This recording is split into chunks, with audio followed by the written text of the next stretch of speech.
On Christmas, I showed up earlier than expected to the gathering at my in-laws' house. I froze when I heard my husband say, "Madison is pregnant, I'm going to be a dad." I slipped out without a sound. 3 weeks later, everyone turned pale when they saw.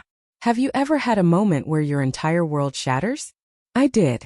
It wasn't just my husband's arm wrapped around another woman, pregnant with his child. It was the crushing, gut-wrenching realization that my whole life, every memory, every hug, every "I love you," was a meticulously crafted lie. And they had no idea who they were truly messing with. I used to believe that knowing someone my entire life meant truly knowing them. That a shared history guaranteed trust. That family was forever. I was so wrong about everything. My name is Ava Sterling. I'm 28, a project manager at a high-end fintech company, right here in Manhattan. From the outside, my life looked perfect. A gorgeous brownstone, a rock-solid marriage, a career on the fast track. People envied me. They thought I had it all. But they had no clue what I'd been through to get there, or the price I'd paid for that apparent stability. My life as I knew it blew up last year on Christmas Eve. That was the night the blindfold finally fell off. The betrayal had been festering for years, right under my nose, and I just hadn't been able to see it. But let me rewind a bit. I need you to understand how I ended up standing in that hallway utterly broken. I've known Jackson Miller, or Jax, since the day I was born. Our parents were inseparable, the kind who spent every weekend together, took vacations, celebrated every single birthday. My parents were Jax's godparents, and his parents, Carol and Charles Miller, Aunt Carol and Uncle Charles, as I affectionately called them, were mine. It was a bond that felt indestructible, forged over decades. We grew up playing in the same parks, sharing barbecues, birthday parties, every holiday. He was just a part of my life even before I understood what that really meant. But our lives were different. Very different. My parents had money. My father was a wildly successful entrepreneur. My mother a renowned architect. I went to the best private schools, had piano lessons, ballet, French tutors. We summered in Europe. We lived in a sprawling, historic brownstone on the Upper East Side. Jax, on the other hand, went to public school. His family lived in a simple house in a middle-class neighborhood in Queens. Uncle Charles managed a construction supply store. Aunt Carol was a secretary. They were comfortable but without luxuries. At the time, I didn't grasp those differences. We were just kids playing together. But looking back now, I see the signs. The way Aunt Carol would linger on my mother's jewelry, the comments Uncle Charles would make about our house, our cars, our trips, always with a smile, always masked as a joke. But there was something there. A subtle sting of bitterness that my young self was too naive to recognize. Then, when I was 16, my parents were killed in a car accident. A rainy October night. They were coming home from an anniversary dinner. A truck lost control. There are still no words to describe that time. Even now, 12 years later, a part of me remains paralyzed in the exact moment the police knocked on our door at 2 a.m. After the funeral, Aunt Carol and Uncle Charles moved into my house. They came to live with me, to take care of me so I wouldn't be alone. I was a minor, an orphan, completely lost. They took me in. They were kind. They made sure to tell me I'd always have a family. And at that moment, that belief, it saved me. Or so I thought. They managed my parents' estate until I turned 21. And when I came of age, I discovered my parents had left me a considerable portfolio. 4 condos and the brownstone where we lived, all completely paid off. My parents had invested well. They'd planned a future they never got to live with me. Aunt Carol and Uncle Charles helped me with all the paperwork. They explained every detail, were patient with my questions. When I officially turned 21 and could technically take charge of everything alone, they asked if they could continue living in the brownstone with me. They said it would be better for everyone if we stayed together. I didn't think twice. They were practically my family. They had cared for me during the worst years of my life. Letting them stay was the least I could do. Generosity, gratitude, naivety. 3 words that perfectly defined who I was back then. Jax and I started dating when I was 21. Just felt natural. Everyone expected it. You're perfect for each other, they'd say. You grew up together. It's like destiny. He was attentive, affectionate. He seemed to understand me. He knew my history, my pain, my fears. Or so I believed. 2 years later we married. Aunt Carol helped me organize everything. We chose the dress together. She came to fittings. She gave her opinion on the flowers, the decor, the invitations. Your mother would love being here doing this with you, she'd say, tears welling in her eyes. And I honestly believe she genuinely missed my mother, that she was filling that role out of love. On the wedding day, Uncle Charles walked me down the aisle. He took my arm, looked at me with that fatherly smile and said, "Your father would be so proud of you today." I cried. I thought it was beautiful. I thought it was family love. And I allowed it. Because I trusted them. Because I believed it was real love. Jax and I moved into one of the condos I'd inherited. Jax said he wanted us to build our life together. And that we didn't need the big house. First it made sense. I worked a lot, focused on my career. He had started working as a trader, operating from home, investing in stocks and crypto. At least that's what I believed he did. The other 3 condos were rented out. Jax offered to handle everything. "You already work so much. Let me manage the properties. That way you can focus on your career, and I'll handle this side of things." It seemed like a fair arrangement. He'd send me monthly reports. He said he was reinvesting the profits, multiplying our wealth. I never questioned him. I trusted him completely. After all, why would I distrust him? He was my husband. He'd grown up with me. His parents were my godparents. They lived in my house. We were family. 2 weeks before Christmas, Jax came home with a document. It was a power of attorney, prepared by an attorney who worked with his family. "It's just to make things easier, honey," he explained, smiling in that way that always reassured me. "That way, I can renew rental contracts without having to bother you at work, handle bank matters, property registration issues. You'll be free to focus only on your job." I took the document and skimmed it quickly. Legal jargon always gave me a headache. "I'll read it carefully later," I replied. I saw something flash across his face. It was fast, almost imperceptible.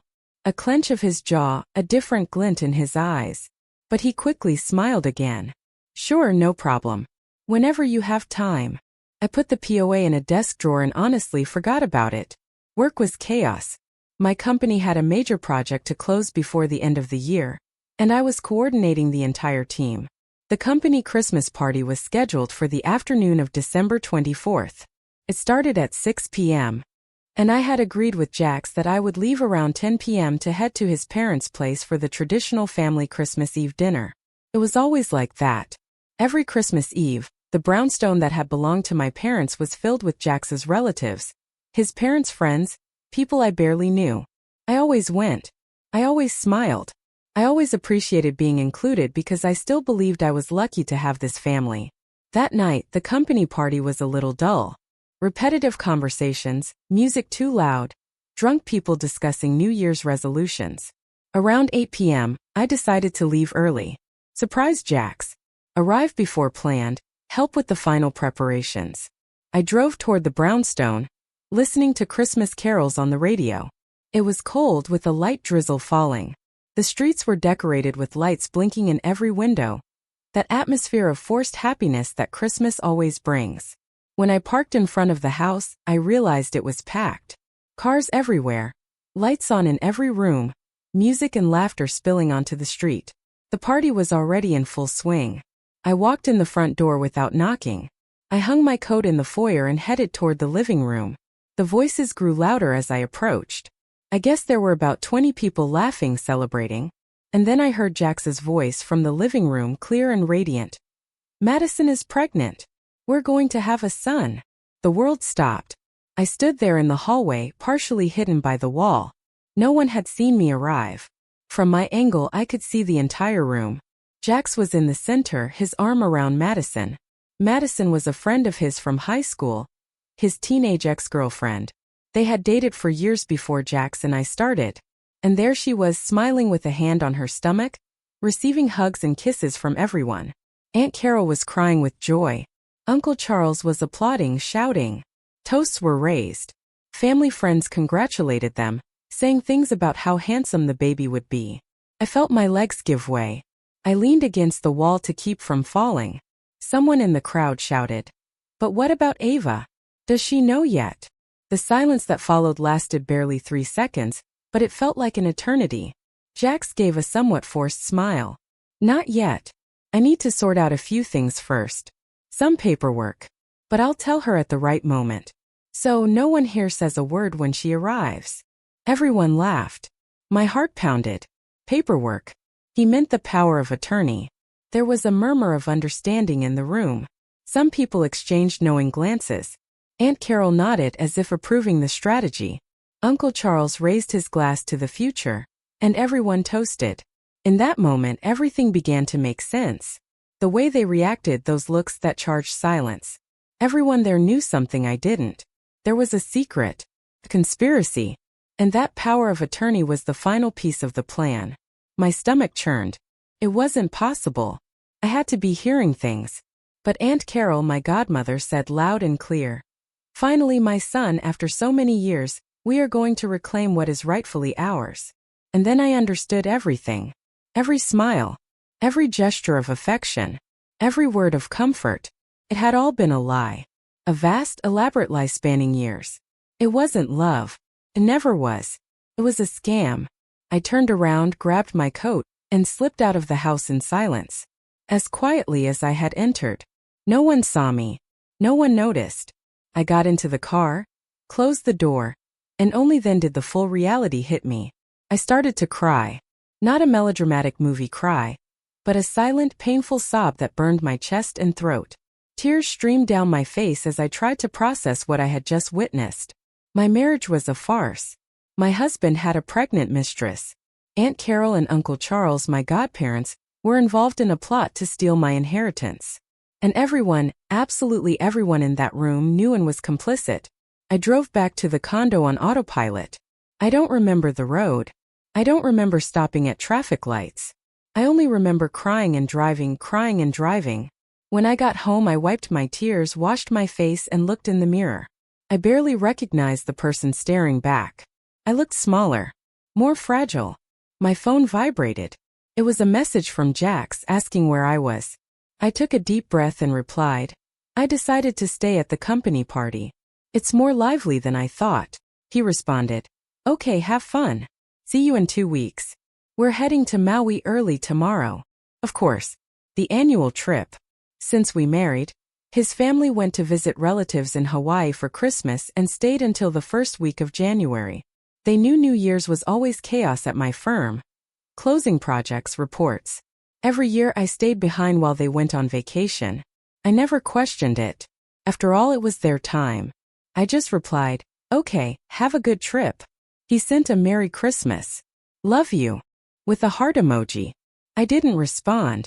I locked my phone screen and tossed it onto the sofa. I sat on the living room couch in the dark and let the anger grow. 'Cause I realized one thing right then. The crying was over. There was no longer room for pain, sadness, or tears. There was only room for strategy. They thought I was an idiot.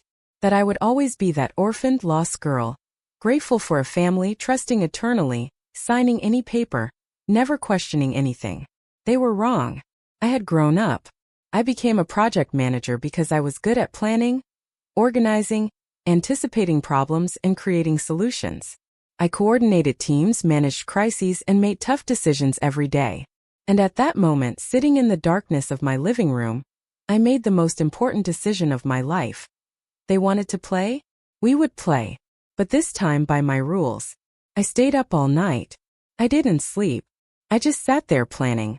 First, I made a mental list of everything I knew. Jax was cheating on me with his ex, Madison. Madison was pregnant. His entire family and friends knew and supported it. The power of attorney was the final piece of a plan to transfer my assets to his family. I hadn't signed anything yet. This last point was crucial. I still had control of everything. I was still the owner of my properties, my accounts. Jax had no legal power over anything. As long as I didn't sign that document, he couldn't do anything. I spent Christmas planning, thinking through every detail, every move I would need to make. I made mental lists, drafted strategies, anticipated problems. This is how I worked as a project manager, and this is how I was going to handle this too. The next day, December 26th, I would put it all into practice. When the sun rose, I knew exactly what my first step would be. At 9 a.m., I called the lawyer who had handled my parents' affairs. He had always told me that if I ever needed anything, I only had to reach out. Mr. Harrison, this is Ava Sterling, James and Isabel Sterling's daughter.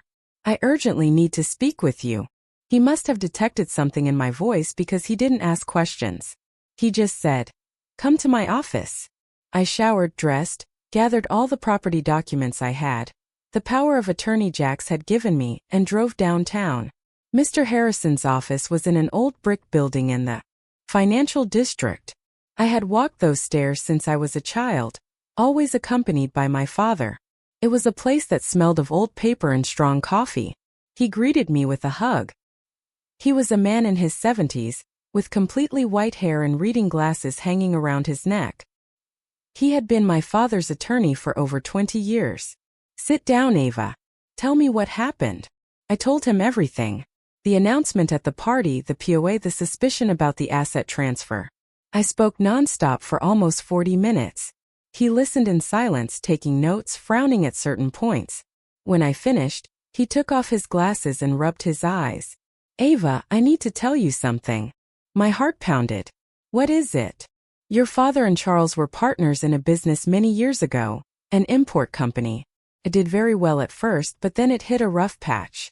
Charles wanted to retire and sell his share.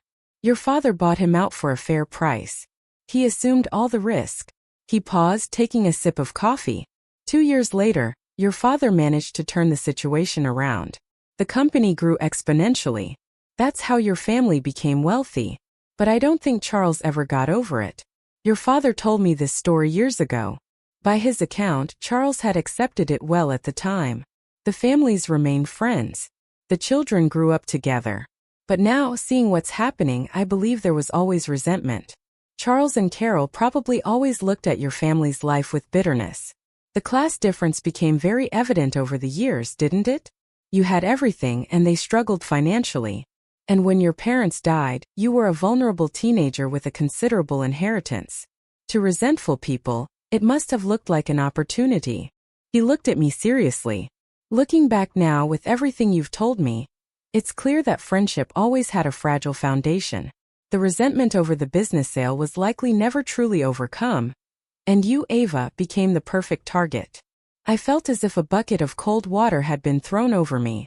So that was it. The resentment had always been there, hidden, and I never saw it. "Nobody saw it," he clarified. "Your father certainly didn't suspect anything, or he would have taken precautions." I closed my eyes. My parents never imagined that friendship concealed so much envy, so much greed. And now I was paying the price for the naivety of all of us. "And this power of attorney?" I asked, pushing the document across the table. Mr. Harrison put on his glasses and read it carefully. Took him nearly 15 minutes. He flipped pages, reread sections, made annotations. Finally, he placed the paper on the table and looked at me gravely. "This gives Jax full authority over absolutely everything you own. He could sell the properties, transfer them, create mortgages, take out loans in your name, everything. With this document signed, you would lose complete control of your estate." I felt the anger surge again. And if I had already signed it? It would be very difficult to reverse. It would take years of litigation, and even then there would be no guarantees. The best-case scenario would be proving coercion or fraud, but that is extremely complicated in marital cases and properties. "If we divorce, does he have a right to anything?" Mr. Harrison smiled for the first time since I arrived. "No. Everything you inherited is separate property. Under the law, inheritances received before or during the marriage do not enter into the community or marital property division. If you divorce today, Jax takes nothing. Absolutely nothing. Unless I voluntarily transfer the assets to his name." I murmured. "Exactly. It was the only legal way they had to get what they wanted." I opened the folder I had brought and placed all the rental contracts on the table. "I need you to review this. Jax has managed my properties for years. He says he reinvests the money, but I've never seen real proof. I want to know where that money has been going." Mr. Harrison spent the next 2 hours analyzing every document, every contract, every bank statement I had. He made calls, checked records, cross-referenced information. When he finished, his expression was grim. "Ava, I am sorry to tell you this, but the rent money is being deposited into Jax's personal accounts, not joint or business accounts. He has been appropriating all the income from your properties. I took a deep breath. I expected it, but hearing the confirmation still hurt. And there's more, he continued. One of the condos has no proof of rent payment whatsoever. There's a contract, but no record of financial transactions. Someone is living there for free. Madison, I responded. His mistress. Mr. Harrison nodded. Most likely. I was silent for a moment, processing everything. What do I do now? First, do not sign that power of attorney under any circumstances. Second, immediately take back control of your properties. Third, if you really want to get to the bottom of this, we can hire a private investigator and discover where that money has gone. We are hiring a detective, I stated. I want everything documented. I want proof. And I want them out of my life. He smiled a sad smile, but with a flicker of pride. Your father would be very proud of the woman you've become. In the following days, I acted quickly and silently. Following Mr. Harrison's instructions, I hired a trusted real estate management company to take over the administration of my condos. I signed contracts granting specific, limited powers very different from the general POA Jax wanted, and instructed them to notify all tenants immediately. Starting in January, all rents were to be paid directly to the management company. New contracts would be issued. Tenants had 1 week to sign or eviction proceedings would begin. I also called a security company and had discrete cameras installed throughout the brownstone. Small, almost invisible, strategically placed in the living room, kitchen, office, and patio. All included audio. All connected to an app on my phone. Just to gather more evidence against them. Jax returned from his trip on January 6. I was home when he arrived, surrounded by suitcases. How was it, honey? How was New Year's? He asked, kissing me on the cheek, acting as if nothing was wrong, as if he hadn't just spent 2 weeks with his pregnant mistress and the family who was conspiring against me. Quiet. I worked quite a bit. Got ahead on some projects, I lied. Did you have time to look at that paperwork? There it was. The question I knew was coming. I smiled. Oh yes. Actually, honey, you don't have to worry about that anymore. I've sorted it all out. I watched his expression change. What do you mean you sorted it out? I hired a property management company to take care of the condos. That way, you can focus entirely on your trading without worrying about the hassle of managing rents, contracts, all that bureaucratic stuff. I thought you'd be pleased. You'll have more time to invest in your work. The silence that followed was deafening. Jax blinked several times as if processing too much information at once. But I like taking care of the condos. You don't need to pay someone to do a job I can do myself. I maintained the smile. I know, honey, but you always say you want to grow as a trader, that you need more time to study the market. Now you have that time. Didn't you like the idea? I saw panic in his eyes. He opened his mouth, closed it, opened it again. Yes, I liked it, he finally said. It was just a little sudden. Oh, you know me. When I decide something, I make it happen fast. I knew you'd like the surprise, honey. He didn't respond. He just forced a smile. He grabbed his phone and left the living room, muttering something I couldn't understand. I waited a moment, then opened the camera app on my phone. I activated the patio camera and put on my headphones. There he was, pacing nervously, furiously typing on his phone. His phone rang a few seconds later. Even from a distance, I could hear shouting on the other end of the line. Calm down. Calm down. Jax was saying nervously, looking back to make sure I wasn't nearby. I don't know what happened. She hired a property management company. No, I can't do anything right now. No, I don't have $3,000 to pay the rent. Madison, listen, I won't have any cash flow for a while. I need to figure this out first. He hung up the phone, his rage palpable. I turned off the camera and smiled. His desperation was almost visible. But I wasn't finished yet. That night at dinner I casually mentioned, "Oh, my boss called me earlier. I have to take a last-minute trip to Japan, an important project. They need someone to go close the contract in person. I'll be gone all week." "When are you leaving?" Jax asked, trying to sound disinterested, but his eyes were sharp. "The flight is scheduled for 2 a.m. I'll leave the house around 11 p.m. or so. Sorry for the short notice. You know how this job is. It's fine, he replied too quickly. I thought we'd spend some time together, but if it's for work, you have to go. After dinner, I went to the dressing room and grabbed my jewelry box to put it in the safe. That's when I noticed jewelry was missing. Several pieces. A pearl necklace that belonged to my grandmother. Diamond earrings my parents gave me for my 16th birthday. A gold bracelet with my mother's precious stone charms. A sapphire necklace my father had given my mother for an anniversary. My blood boiled. It wasn't enough to steal my income. He had stolen my family memories. But I didn't have time to deal with that now. I went into the office, opened the safe where I kept all the important documents, and changed the combination. I stored the remaining jewelry, locked it, and left. I packed a suitcase and said goodbye to Jax with a kiss on the cheek. Just to mess with him, I discreetly pocketed his car keys from the console table in the foyer, tucked them into my purse, and left the house. I didn't go to the airport. I drove to a hotel downtown. I booked a comfortable suite, went up to the room, and finally took a deep breath. I was alone, safe, and fully in control of the situation. An hour after leaving the house, my phone rang. Do you know where my car keys are? I feigned surprise. I don't know, honey, but why do you need the keys at this hour? Oh, nothing. I just realized they weren't here on the console table. I interrupted him. Maybe they fell behind the furniture. Did you look closely? I heard an irritated sigh on the other end. I'll take a look. Have a good trip. Love you. I hung up and immediately opened the camera app. The sight of Jax ransacking the entire house, searching for the keys tucked away in my purse, was almost comical.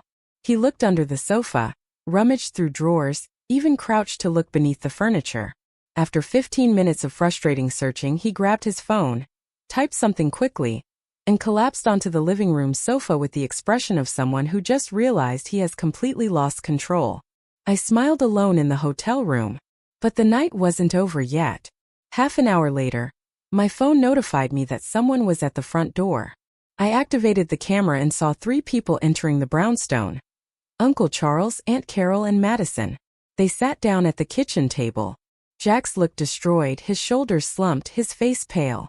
Aunt Carol was visibly irritated, her arms crossed, her expression hard. Uncle Charles drummed his fingers on the table, impatient. I turned the audio volume to max and put on my headphones. Explain exactly what is going on, Aunt Carol demanded, her voice cutting. Jax ran a tired hand over his face. She hired a property management company to run the condos. All the tenants received notice. Starting this month, rent goes straight to the management company. New contracts, everything official. I no longer have access to anything. And Madison's condo? Uncle Charles asked. She received notice too. New contract in a week or eviction.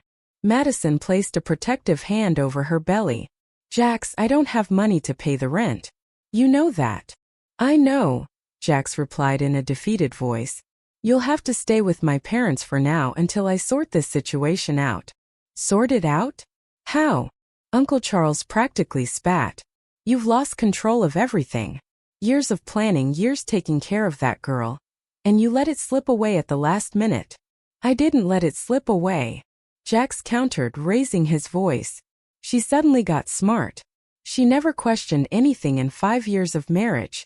And out of nowhere, she decides to hire a management company. Because you rushed her with that stupid power of attorney. Aunt Carol shouted, pointing a finger at him. You should have waited longer. Earned more of her trust. More trust?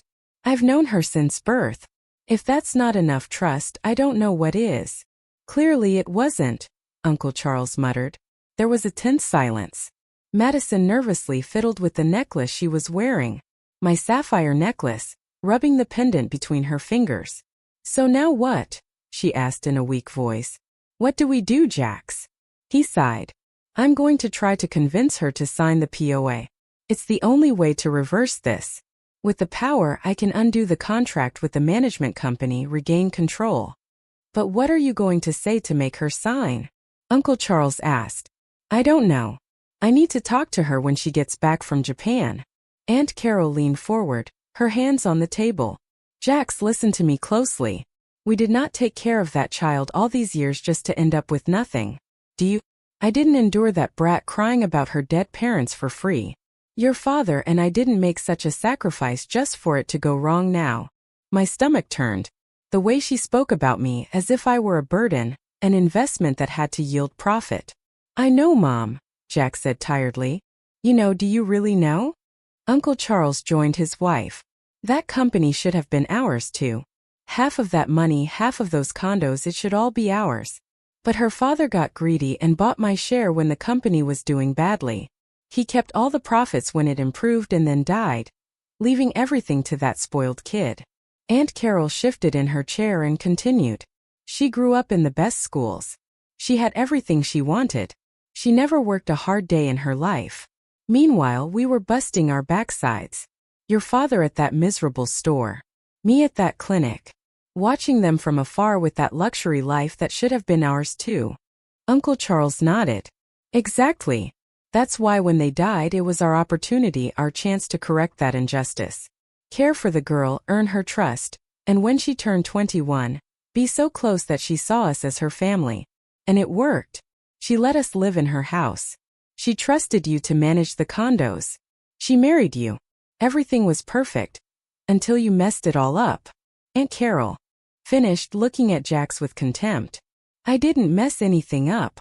Jax slammed the table.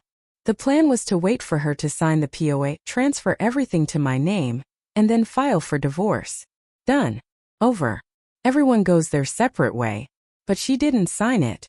Not yet, but she will, Jax insisted. How are you so sure? Uncle Charles doubted. Jax hesitated. I think she will. I'll find a way. She trusts me. She trusted you, Aunt Carol corrected. After this property management company stunt, I don't know. She seemed suspicious. They fell silent for a few moments. I remained in the hotel room, heart racing, recording every second of that conversation. What about us? Madison asked. You said you don't have the rent money anymore. How are you going to support me? Support the baby. Jax ran his hand through his hair, frustrated. I don't know, Madison. I don't know. The money I had saved was used for the trip, and the rest I lost gambling. You lost it. Aunt Carol almost screamed. Jax, you promised you would quit. I didn't know I would be cut off from the rents this month. If I had known, I wouldn't have gambled everything. You're an idiotic boy, Uncle Charles said bluntly. A fool. And now, how are we going to pay the bills this month? I'll fix it, Jax insisted. But his voice lacked conviction. Madison started crying. You promised I wouldn't have to worry about money. Quit my job. I fought with my parents. I left home. You promised you would take care of me, that we would have a good life, that the baby would have everything. And now you tell me you have no money, that you gambled it all away. Madison, please. No. She stood up from the chair. I can't believe I was so stupid. All these years being the other woman, hiding, waiting, and for what? To end up pregnant, homeless, dependent on your parents' charity. Calm down, Madison, Aunt Carol said, without much sympathy. We'll solve this. And when we get the money, everyone benefits. You, the baby, everyone. But you have to be patient. Patient. Madison laughed humorlessly. I'm 4 months pregnant, Carol. In 5 months I'll have a baby. I don't have time for patience. Well, you should have thought about that before you got pregnant. Aunt Carol retorted coldly. Have you never heard of birth control or condoms? The silence that followed was charged with tension. Finally, Uncle Charles broke it. We need a new plan. If Ava won't sign the POA willingly, we'll have to force her somehow. Force her? How? Jax asked. I don't know. Blackmail. Threats. Something that leaves her no option. Blackmail. Madison asked. She has nothing to hide. Her life is perfect, clean, proper. Everyone has something, Uncle Charles muttered. We just have to find what? Aunt Carol nodded thoughtfully. Or we create something. Plant some evidence. Something that compromises her. Then we offer a fix in exchange for the signature. I felt nauseous. They were seriously considering framing me for something fake just to get my signature. That's too risky, Jack said. More risky than losing everything? Uncle Charles countered. They spent a few more minutes discussing possibilities, each more absurd than the last. Finally, they decided to think it over and meet again in a few days. When they finally left, it was nearly 3 a.m. I turned off the camera, my hands shaking. This wasn't just a financial scam. It wasn't just infidelity. It was a conspiracy spanning over a decade since my parents' death, perhaps even before. They had planned everything. Every gesture of affection, every word of comfort, every family moment. It had all been calculated, measured, executed with precision. And I had believed it all. When 7 a.m. arrived, I picked up the phone and called Mr. Harrison. He answered on the third ring, sleepy voice. But he became alert when he recognized my voice. "Ava, what happened?" "I have everything recorded," I said, my voice surprisingly steady. "The full confession.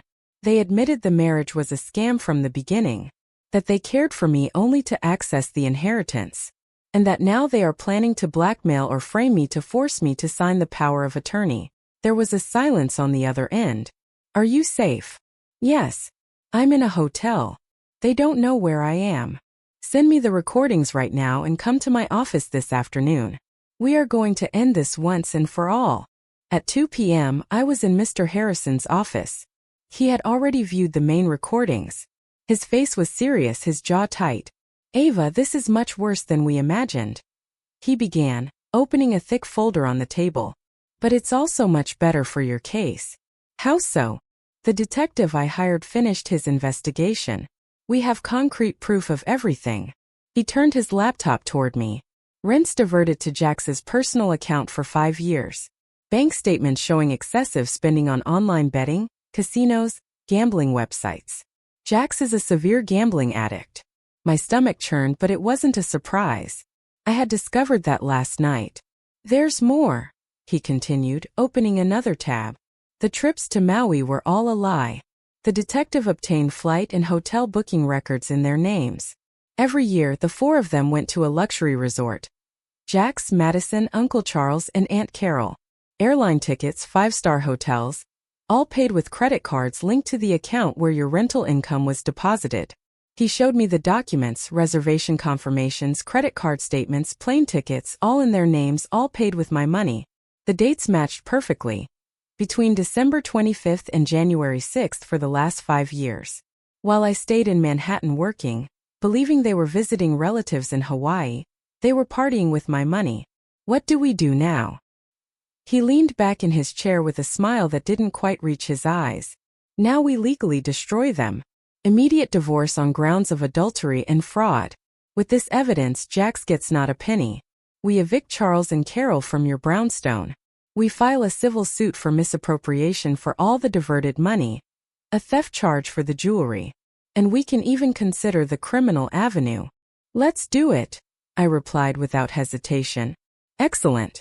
I will start preparing all the documentation.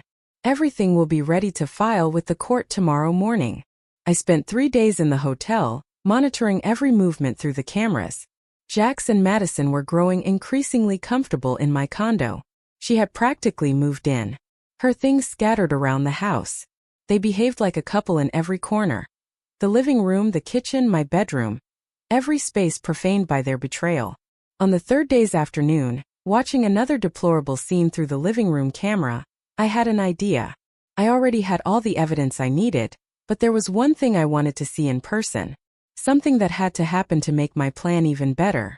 I needed to catch Jax red-handed, and I needed Aunt Carol and Uncle Charles to find out from me. I waited for the right moment. On my phone screen, I saw Jax and Madison settle onto the living room sofa, drinking wine, laughing at something on his phone. They were completely relaxed. Perfect. I grabbed my keys and left the hotel. My condo was 10 minutes away. Throughout the drive, my heart beat fast, not from nervousness, but from a strange mix of rage and anticipated satisfaction. I parked in the building's garage. I took the elevator up. I walked down the hall to my door. I took a deep breath. I glanced one last time at my phone to ensure the moment was right, and then I opened the door. The scene I found was exactly what I expected, but still, seeing it in person was different from watching it through a screen. Jackson and Madison were on the sofa. She was sitting on his lap, wearing one of my silk nightgowns. They were kissing, his hands tracing her body with the familiarity of someone who had been doing it for years. The sound of the door opening made them separate immediately. Jackson turned his head and went white. Literally white. All the blood drained from his face in 2 seconds. "Ava!" he yelled, pushing Madison aside and jumping up. Japan, you shouldn't be." Madison covered herself with a blanket, her eyes wide with panic. I stood in the doorway, observing both of them. I didn't say anything. I just watched. "Ava, please let me explain," Jackson began, taking steps toward me. "This isn't what it looks like." Madison was. She needed a place to stay. "I want a divorce." I cut him off. My voice came out firmer and calmer than I expected.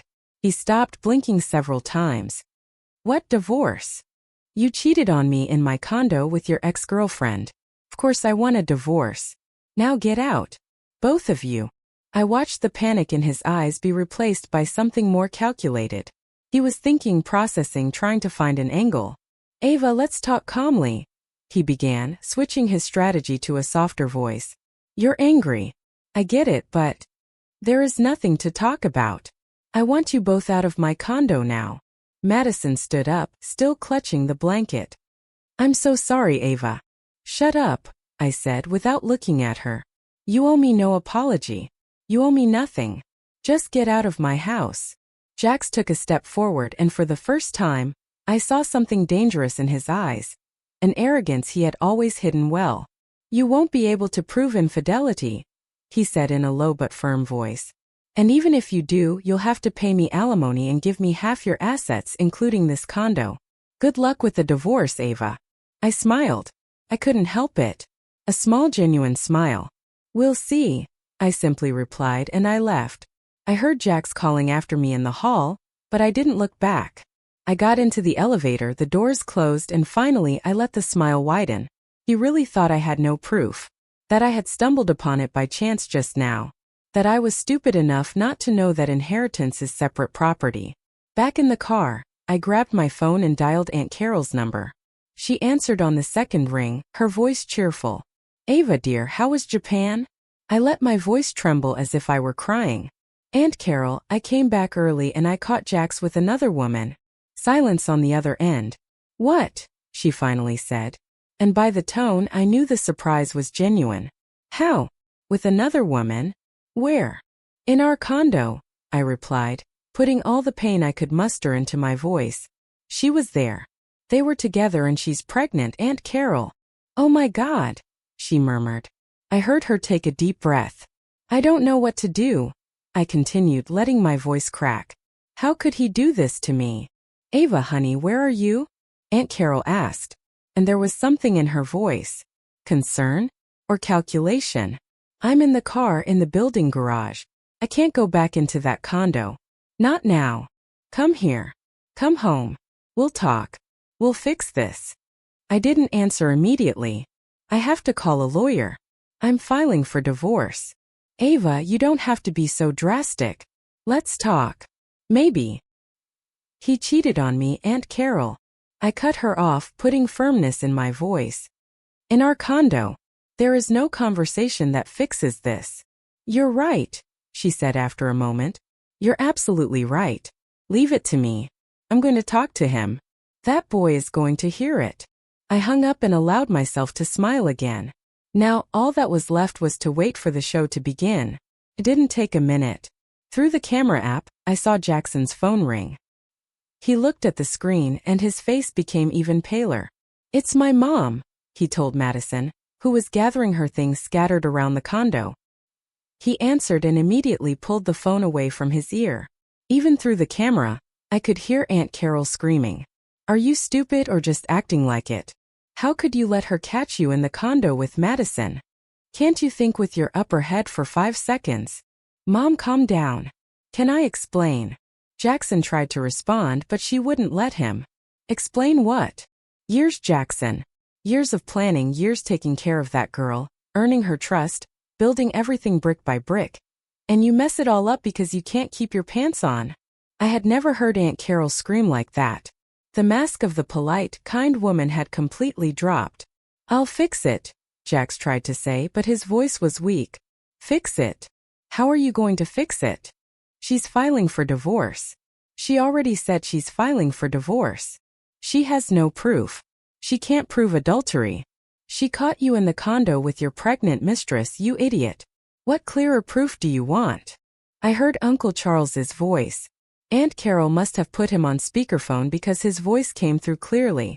You are an idiot, Uncle Charles said with a chilling calm that was worse than his wife's screams. A complete and utter fool. We trusted you. We gave you one single task. Marry her, earn her trust, make her sign the power of attorney, and you couldn't even manage that. I tried. She wouldn't sign. But I'll make her drop the divorce. Jax insisted, desperation in his voice. I'll talk to her. I'll apologize. How? Uncle Charles asked, still with that terrifying calm. How are you going to make a woman who just caught you cheating drop the divorce? What arguments do you have? Silence. That's what I thought, Uncle Charles continued. You have nothing. We've lost everything because of you. We haven't lost it yet. Jax argued, but without conviction. She'll still have to give me half the assets in the divorce. Even with adultery, it's divided. Aunt Carol let out a bitter laugh. You really are dumb. Those properties are her inheritance. They don't enter into the split. She's divorcing you.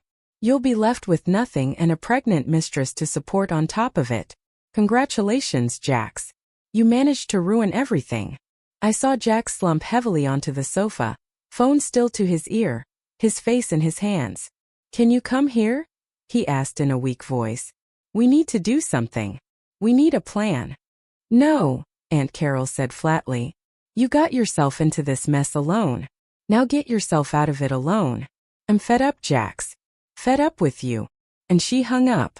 Jax sat there, staring at the phone for almost 5 minutes. Madison tried to approach, but he pushed her away. You need to leave, he told her coldly. Madison now. And don't come back. But Jax, I have nowhere to go. That is not my problem now, he shouted, standing up. Go to your parents. Go wherever you want, but get out of here. I watched Madison start crying, hurriedly gathering her things, almost running out of the condo. Jax was left alone in the living room, pacing back and forth, picking up his phone, typing something, deleting it, typing again. He was sending me messages. I saw the notifications pop up on my phone. Ava, please let me explain. It was a mistake, a moment of weakness. I felt lonely. You've been gone a lot. I love you. I've always loved you. Can we fix this, please? I deleted all the messages without responding. I turned off the cameras and leaned back in the car seat. Phase 1 complete. Now all that was left was to wait for tomorrow. The next morning I woke up early. I had already asked Mr. Harrison to prepare everything for delivery that day. Promptly at 8 a.m., 2 court officers split up. One went to the brownstone where Uncle Charles and Aunt Carol lived. The other went to my condo where Jax was. I was in Mr. Harrison's office when my phone rang. It was Aunt Carol. I answered. Ava, she screamed. There was panic in her voice now. None of the contained rage from yesterday. Pure panic. What is this? An eviction notice? You're kicking us out. Yes, I replied simply. But why? What have we done? Try to talk this out, Ava, please. You can't do this. We have nowhere to go. We're old. We don't have money for. That is not my problem, I cut her off, using the exact words Jax had used with Madison the day before. But this is because of what Jax did. We have nothing to do with that. She almost laughed. Nothing to do with it? Seriously? Of course not. We are just as surprised as you are. That idiotic boy. Aunt Carol, I interrupted her, my voice turning cold. I know everything. The trips that weren't to Maui, the diverted rents, the plan you had since my parents' death. I know everything. Absolute silence on the other end. So yes, I continued. You have 30 days to get out of my house. And I suggest you use that time to find a good lawyer, because you're going to need one. I hung up before she could respond. 2 minutes later my phone rang again. Jax, I answered. Ava, is this serious? He asked. And there was something different in his voice. Fear. Divorce? Misappropriation? Theft? You're suing me. Yes. But why those accusations? You don't have proof of all that, do you? Yes, I do. What proof? How? Security cameras throughout the condo, Jax, with audio installed days ago. I have the recording of you with Madison. I have the recording of the meeting in the kitchen where you all confessed the entire plan. I have documents proving the diversion of money, the fake trips, everything. Silence. You recorded us? He finally managed to say. I recorded you. And I've handed it all over to law enforcement. But that's illegal. You can't record people without their consent. Yes, I can. In my own condo with my own security cameras, it's perfectly legal. I heard him breathe heavily on the other end. How much do you want? He finally asked. How much do you want to forget everything, to drop the lawsuits? 10,000? 20,000? How much? This time I genuinely laughed. Jax, do you really think I want money? I have money. What I want is justice and my assets back. Your assets were never not yours. No. And the $280,000 you diverted from the rents over 5 years. And my jewelry you stole and gave to your mistress. And the years of lies. I'll give it all back to you with interest. Just drop the lawsuits. No, you have nowhere to sleep. How do you think you're going to give it back to me with interest? Ava, please. This will destroy me. It will destroy my parents. All of us. You should have thought about that before. Are you doing this for revenge because I cheated on you? I already apologized. No, Jax. I'm doing this because you spent over a decade planning a scam against me. Because you exploited my parents' death. You exploited my vulnerability, my trust. Because you are exactly the kind of person who deserves to pay for their crimes. Crimes? I just made bad decisions with our money. It's the risk of the business. You diverted money. You falsified contracts. You stole jewelry. You committed fraud. Those are felonies, Jax. And you will answer for them. I heard him start to cry on the other end. Not that manipulative crying he would probably use if we were face to face. It was a cry of genuine desperation. Please, he begged. I'm going to lose everything. I'll have nothing. Welcome to the club, I replied coldly. You were going to leave me with nothing too. The difference is that I was smarter and discovered it first. I heard him swallow on the other end. My parents, he began, but his voice failed him. My parents are going to kill me. They're going to kill me for letting this happen. That is not my problem. Don't you understand?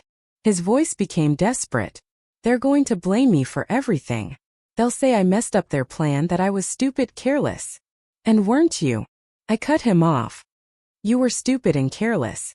You let yourself get caught with your mistress. I didn't know you would come back early. I'm not just talking about that day, Jax. I'm also talking about Christmas Eve. When you announced Madison's pregnancy to the entire room. When your parents talked about finally getting the properties they believed they were entitled to. When everyone toasted the future. Absolute silence on the other end. You were there. His voice was a thread. Yes. I also arrived early from the company party. I heard everything. I saw everything. And I left before anyone noticed. But you sent me a message later saying you were at the company party. Because I needed time, Jax. Time to process. Time to plan. Time to gather evidence. You thought I would be eternally stupid, eternally grateful, eternally blind. And I let you believe it while I prepared. Another silence, longer, heavier. So since Christmas, he murmured as if processing it. You knew since Christmas. The trip to Japan. The cameras. It was all planned. Yes. But you destroyed yourselves. I'm just making sure you pay the consequences. And I hung up. I looked at Mr. Harrison, who had followed the entire conversation. How do you feel? He asked. I thought for a moment. Free, I finally replied. I feel free. He smiled. Your father would be proud. It took 2 months for everything to resolve. The divorce was fast because Jax had no way to fight. With all the evidence, his lawyer practically begged him to sign everything without opposing it. It's the only way out, I heard the guy say in the courthouse hallway. I watched Jax sign the papers. His hand trembled so much the pen nearly fell. He couldn't look me in the eye even once. I left there officially divorced. Officially the owner of everything that was always mine. The judgment for misappropriation came shortly after. $280,000 to be repaid. Aside from the jewelry, the judge determined a 30% wage garnishment.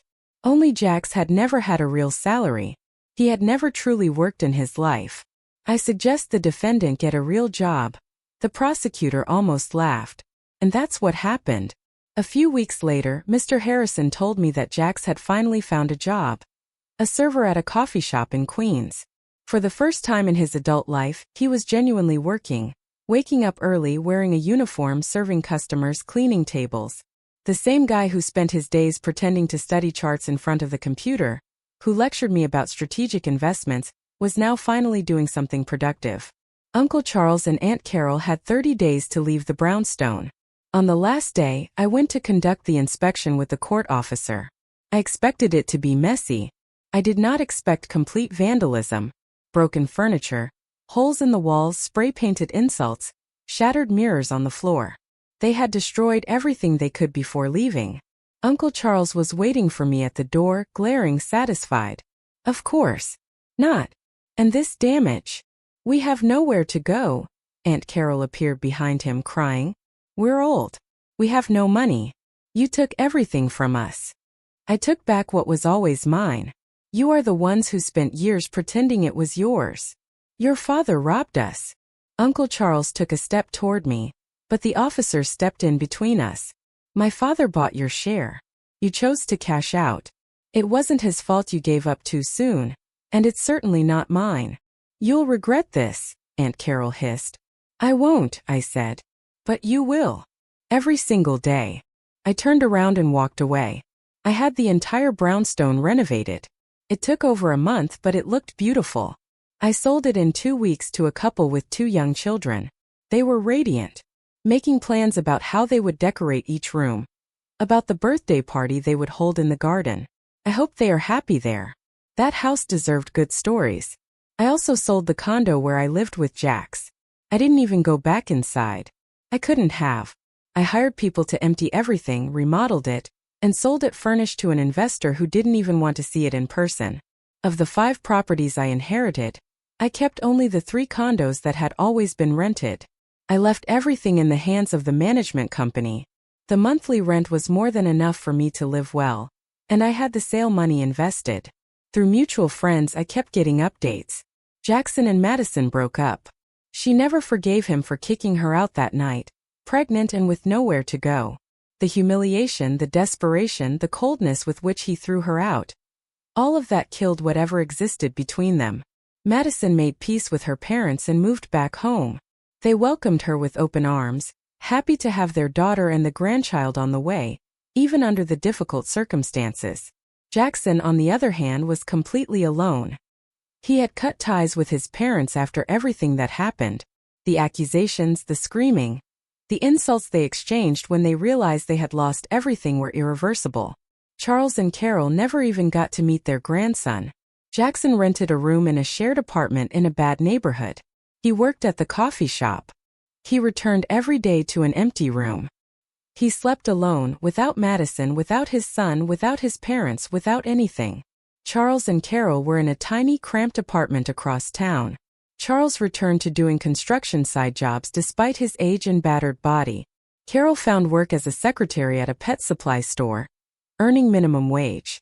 The family that had planned everything so carefully had shattered, separated, alone, bitter, each blaming the other for the disaster they had created. 3 months after the divorce, I packed my bags and left Manhattan. I had no reason to stay there anymore. I chose Denver, Colorado because it was close enough not to be dramatic, but far enough to be a true new beginning. I bought a small 2-bedroom house with a front yard. Nothing luxurious, nothing extravagant.